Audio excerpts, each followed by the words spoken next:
მოგესალმებით ეთერშია დასოტევი საინფორმაციო გამოშვება დღის მთავარ სიახლეებს მარიამ ელიავა გაგეცნობთ. ყველა ხედავს, რომ Deep State ევროკავშირის დაფინანსებას იყენებს საქართველოში რევოლუციური პროცესების წასახალისებლად. კარგი ისაა, რომ არავითარი პერსპექტივა ამ პროცესებს ბუნებრივია არ აქვს. ამის შესახებ პრემიერ-მინისტრმა ირაკლი კობახიძემ ჟურნალისტებს განუცხადა. კობახიძის შეფასებით სამწუხარო რეალობას ქმნის ის, რომ ევროკავშირის ფონდებიდან დაფინანსებული NGO-ები 2000 კაციან აქციას აწყობენ და ხელისუფლების დამხობას ითხოვენ. კობახიძის თქმით, მსოფლიოში არ ხდება არსად, რომ 150 ხანდახან 150 კაცი დედაქალაქის ცენტრალურ გამზირს კეტავს და ამას ჯარიმებით დაპირისპირება სჭირდება. ჩვენ ქართული არასამთავრობო ორგანიზაციები კვლავ ვაპროტესტებთ ივანიშვილი კუპრაშვილის ანტიკორუფციული ბიუროს უკანონო მოთხოვნებს, რომელიც კლანურმა სასამართლომ მორჩილად დააკმაყოფილა. ამის შესახებ 7 არასამთავრობო ორგანიზაციის განცხადებაშია დათქვამი. მათივე განცხადებით არავის მისცე მემწვდომას იმ ადამიანების კონფიდენციალურ ინფორმაციაზე, ვისაც ისინი აქამდე ეხმარებოდნენ. ატა ბურჭულაძემ თბილისის მერიაში განცხადება შეიტანა, რომლითაც ის მერიას 4 ოქტომბერს დაგეგმილი ყრილობისთვის ბორის პაიჭაძის სახელობის სტადიონის დათმობას სთხოვს. როგორც ბურჭულაძემ განმარტა, მათ სურთ მოიწვიონ ყრილობა, რომელზეც ქართველმა ხალხმა უნდა გადაწყვიტოს რა მომავალი უნდა. შეკითხვაზე რა მოლოდინი აქვს დააკმაყოფილებს თუ არა თბილისის მერია მის განცხადებას ბურჭულაძემ უპასუხა, რომ არაფერს არაკონსტიტუციურს და არაკანონიერს არ ითხოვენ, ამიტომ არ აქვს უარის მოლოდინი. პარტია გახარია საქართველოსთვის თავმჯდომარე გიორგი გახარია გერმანიის იუსტიციის მინისტრ შტეფანი ჰუბიგს შეხვდა. ამის შესახებ ინფორმაცია მის სოციალურ ქსელში ვრცელდება. შეხვედრის მთავარი თემა იყო თუ როგორ უნდა გათავისუფლდნენ პოლიტპატიმრები დროულად და როგორ უნდა მივაღწიოთ ახალგაზრდა აქტივისტებისა და ოპოზიციური ლიდერების მიზანმიმართული პოლიტიკური დევნის შეწყვეტას. ნათქვამია გავრცელებულ ინფორმაციაში. საგარეო საქმეთა სამინისტროს ინფორმაციით, საგარეო საქმეთა მინისტრი მაკა ბოჭორიშვილი ესპანეთის სამეფოში ვიზიტით იმყოფება, სადაც მონაწილეობას მიიღებს გაეროს მეოთხე საერთაშორისო კონფერენციაში, რომელიც მდგრადი განვითარების დაფინანსების საკითხებს ეძღვნება. მათივე ცნობით აღნიშნული კონფერენცია მნიშვნელოვან საერთაშორისო პლატფორმას წარმოადგენს, რომელიც გაეროს მდგრადი განვითარების მიზნების მიღწევისთვის საერთაშორისო ფინანსური არქიტექტურის რეფორმაზე და ფინანსების მობილიზებაზე მსჯელობს. კონფერენციაში მსოფლიოს 70-ზე მეტი სახელმწიფოსა და მთავრობის მეთაურები, საგარეო საქმეთა და ფინანსთა მინისტრები, ასევე სხვა მაღალი რანგის ოფიციალური პირები მონაწილეობენ. ნათქვამია გავრცელებულ ინფორმაციაში.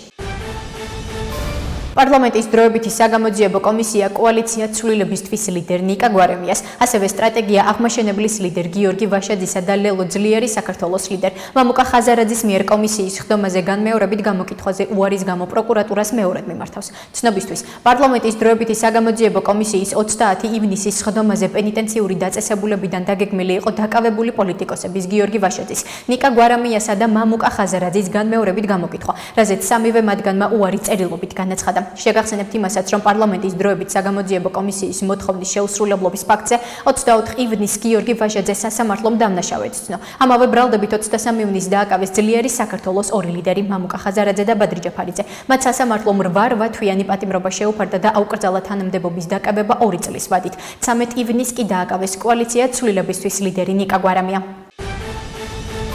ძალიან კარგად იციან, რომ თუ არ მიდიხარ საგამოძიებო კომისიაზე, ამას მოჰყვება შესაბამისი რეაგირება. იციან, რომ სასჯელი დიდი არ არის. ამით უნდათ პოლიტიკური ბენეფიტების მიღება. ასე უპასუხა ქართული ოცნების გენერალურმა მდივანმა კახა კალაძემ შეკითხვას, რატომ ამბობენ პარლამენტის დროებით საგამოძიებო კომისიაზე გამოცხადებაზე უარს ოპოზიციონერი პოლიტიკოსები. როგორც კალაძემ აღნიშნა, თუ მართალი ადამიანი ხარ საგამოძიებო კომისიაზე მისვლა და პასუხების გაცემა პრობლემა არ უნდა იყოს. ისიც იციან, რომ სასჯელი დიდი არ არის. ამით უნდათ პოლიტიკური ბენეფიტების მიღება. აქ ისმის მეორე შეკითხვა. თუ მართალი ადამიანი ხარ და გაქვს პასუხები კონკრეტულ კითხვაზე, რა პრობლემაა მისვლა და პასუხების გაცემა, აღნიშნა კალაძემ. გონი ბატონმა ფიშერმა საბოლოოდ უარი თქვა ელჩობაზე და იქცა ჩვეულებრივად რადიკალური ოპოზიციის ყველაზე რადიკალური ფრთის მხარდამჭერად. ამის შესახებ პარლამენტის თავმჯდომარე შალვა პაპუაშვილმა ჟურნალისტებს განუცხადა, რითაც პარლამენტთან მოშიმშილეებთან გერმანიის ელჩ პეტერ ფიშერის მისვლა შეაფასა. როგორც მან აღნიშნა, გერმანელი ხალხი ნამდვილად არ არის იმ ღირებულების მატარებელი, რასაც პეტერ ფიშერი ქართველ ხალხს აჩვენებს. ცნობისთვის, საქართველოს პარლამენტთან, სადაც 5 პირი შიმშილობს, გერმანიის ელჩი პეტერ ფიშერი მივიდა. დიპლომატი მოშიმშილეებს, მათ შორის პოლიტიკოსებს ელენე ხოშტარიას და გედევან ბობხაძეს გაესაუბრა. სკრინინგი ერთგვარი პრევენციაა ონკოლოგიური დაავადებებისთვის, ამიტომ მზად ვართ სკრინინგის პროგრამების კიდევ უფრო გაფართოებისთვის. ამის შესახებ თბილისის მერის მოადგილე ანდრია ბასილაიამ ჯანდაცვისა და სოციალური პოლიტიკის პრეზენტაციაზე ისაუბრა. მისი თქმით, დაავადებათა სკრინინგის პროგრამების ფარგლებში უფასო გამოკვლევები 100,000-ზე მეტმა მოქალაქემ ჩაიტარა. მერიის მიერ გავრცელებული ინფორმაციით, დაავადებათა სკრინინგის პროგრამის ფარგლებში სკრინინგ ცენტრის 4-ვე ფილიალი აღიჭურვა თანამედროვე აპარატურით. უფასოდ გამოკვლევები ჩაიტარა 100,000-ზე მეტმა მოქალაქემ. ნათქვამია გავრცელებულ ინფორმაციაში. ჩვენ არასდროს დავტოვებთ ჩვენს მოქალაქეებს პრობლემების პირისპირ. მთავარია ქვეყნის ეკონომიკა ისე განვავითაროთ, რომ რაც შეიძლება ნაკლები ადამიანი იყოს ქვეყანაში, ვისაც ხელისუფლების მხრიდან მხარდაჭერა დასჭირდება. ამის შესახებ დედაქალაქის მერმა ჯანდაცვისა და სოციალური პოლიტიკის პრეზენტაციაზე ისაუბრა. კახა კალაძემ საზოგადოებას 2018-2025 წლებში თბილისის მერიის მიერ ჯანდაცვისა და სოციალური მიმართულებით განხორციელებული პროგრამების შესახებ მიაწოდა ინფორმაცია. პრეზენტაციაზე კახა კალაძემ ისაუბრა უსახლკაროთა რეგისტრაციის, საცხოვრებელი ფართების დაკანონებისა და კოოპერატიული ბინათმშენებლობებით დაზარალებულების პროგრამების შესახებ, რომელსაც მუნიციპალიტეტი აქტიურად ახორციელებს. აქვე კახა კალაძის ინფორმაციით 2018 წლისთვის დედაქალაქში 400-მდე უსახლკარო ოჯახი იყო აღრიცხული. მიმდინარე წლის ოქტომბრამდე კი ყველა ოჯახი დაკმაყოფილდება საცხოვრებელი ფართებით. ახლა კი გაგაცნობთ უცხოეთის სიახლეებს.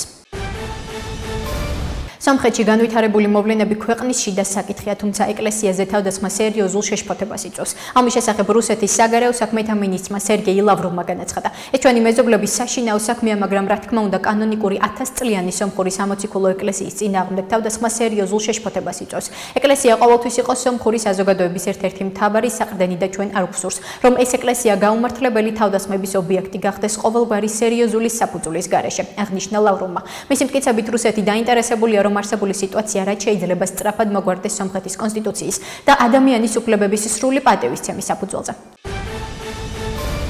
კანადის პრემიერ-მინისტრმა მარკ კარნიმ განაცხადა, რომ ამერიკის შეერთებულ შტატებთან სავაჭრო მოლაპარაკებები განახლდა მას შემდეგ, რაც კანადამ ASUS ტექნოლოგიური კომპანიებისთვის გადასახადის დაწესების გეგმა გააუქმა. მანამდე კანადის მთავრობამ განაცხადა, რომ სავაჭრო შეთანხმების მოლოდინში კანადა ციფრული მომსახურების გადასახადს აუქმებს, რომელიც დღეიდან უნდა ამოქმედებულიყო. კანადის პრემიერ-მინისტრის ოფისის განცხადებაში აღნიშნულია, რომ შტატების პრეზიდენტი დონალდ ტრამპი და კანადის პრემიერი მარკ კარნი მოლაპარაკებების განახლებაზე შეთანხმდნენ იმისთვის, რომ შეთანხმება 21 ივლისისთვის შედგეს. ამერიკის შეერთებული შტატების პრეზიდენტმა დონალდ ტრამპმა განაცხადა, რომ ის ირანს არ ესაუბრება და არაფერს თავაზობს, რადგან შეერთებულმა შტატებმა ქვეყნის ბირთვული ობიექტები მთლიანად გაანადგურა. უთხარით ცრუ დემოკრატ სენატორ კრის კუნს, რომ მე ირანს არაფერს ვთავაზობ. ობამასგან განსხვავებით, რომელმაც მათ მილიარდები გადაუხადა სულელური ბირთვული იარაღისკენ მიმავალი გზის ფარგლებში და არც კი ვესაუბრები მათ, რადგან ჩვენ მთლიანად გავანადგურეთ მათი ბირთვული ობიექტები, წერს ტრამპი სოციალურ ქსელში. ცნობისთვის, სენატის საგარეო ურთიერთობათა კომიტეტის დემოკრატმა წევრმა კრის კუნსმა გასულ კვირას განაცხადა, რომ ჯერ ნაადრევია იმის დასკვნითი შეფასების გაკეთება, თუ რა ზიანი მიეყენა ამერიკულმა საჰაერო დარტყმებმა ირანის ბირთვული გამდიდრების პროგრამას.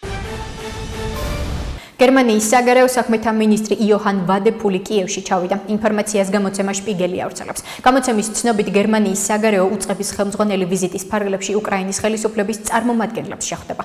უკრაინის თავისუფლება და მომავალი გერმანიის საგარეო და უსაფრთხოების პოლიტიკის უმნიშვნელოვანესი ამოცანაა, განაცხადა ვადეფულმა. ცნობისთვის, ეს იოჰან ვადეფულის პირველი ვიზიტია უკრაინაში.